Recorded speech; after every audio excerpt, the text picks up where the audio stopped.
Mis on andestamine? Minu koolitustel on tihti arutelusid sellest, miks on inimestel raske teisi või nende valikuid aktsepteerida.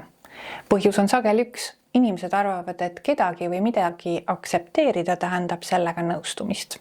Tegelikult see pole nii. Ma võin aktsepteerida seda, kuidas sina elad, ilma et ma peaksin end sinu valikutega siduma või üritama seda oma ellu sobitada. Sinu viis elada ei pruugi mulle üldse sobida ja nii on okei. Ja ma ei pea sellega sõtta minema, sest vaadake. Iga ei, mida me ütleme, on piiride seadmine millelegi, mida me oma ellu ei soovi või ei taha, et meiega juhtuks. See on enesekaitsemehhanism ja kui see käib koos vihaga, sünnib sõda. Milleks on meil vaja oma ellu sõda kellegi teise valikute pärast? Ei ole ju. Sama lugu on andestamisega. Andestamine võrdub inimeste jaoks õiguse andmisega sellele, kes meie suhtes eksis, aga see pole nii. Andestamise protsess on tegelikult tervenemine, milleks sageli piisab, kui inimene, kes meile haiget tegi, märkab seda, võtab teo omaks ja vabandab. Vabandamisest ei ole kasu siis, kui käitumisest saab muster, kus sama tegu aina korratakse, vabandatakse ja tehakse uuesti.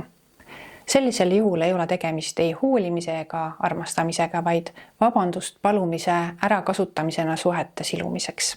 Levib arvamus, et õigesti andeks antud on vaid siis, kui see ka unustatakse. Me oleme inimesed ja meil on piirid. Piirid on loodud meid hoidma ja kaitsma. Kui me unustaks kõik tehtu, siis me unustaks õppetunni, leina, mida kogemisime koos sellega. Lein ei seondu ainult surmaga. Leina kogeme ka siis, kui mõni suhe katkeb.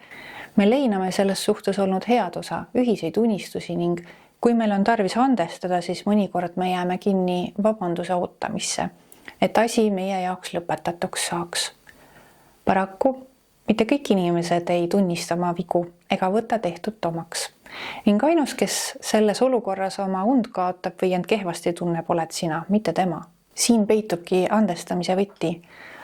Andestamine on vähemalt minu jaoks üks piiride seadmise vorm. Andestamine on see, kus ma valin iseennast, kus ma võtan teiselt inimeselt tagasi kontrolli oma tunnete ja heaolu üle.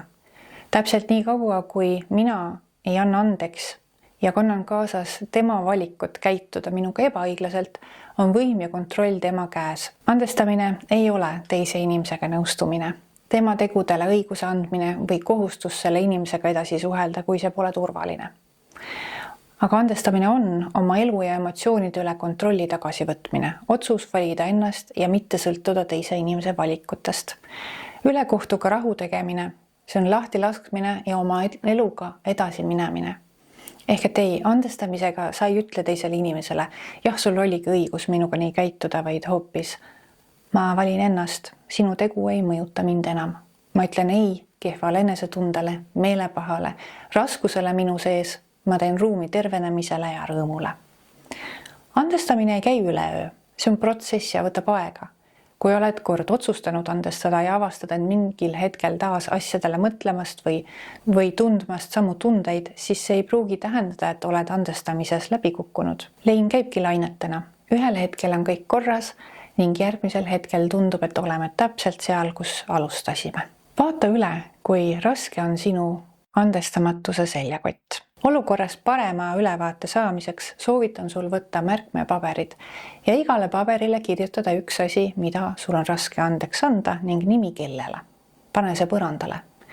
Tee nõnda kõikide olukordadega ja sa näed, kui suur või väike su seljakott on ning millist raskust sa endaga kaasas kannad. Soovin sulle edu ja julgust valida iseennast ja võtta tagasi kontroll oma tunnete üle, et võiksid liikuda oma eluga edasi ning mitte mõelda enam möödunule.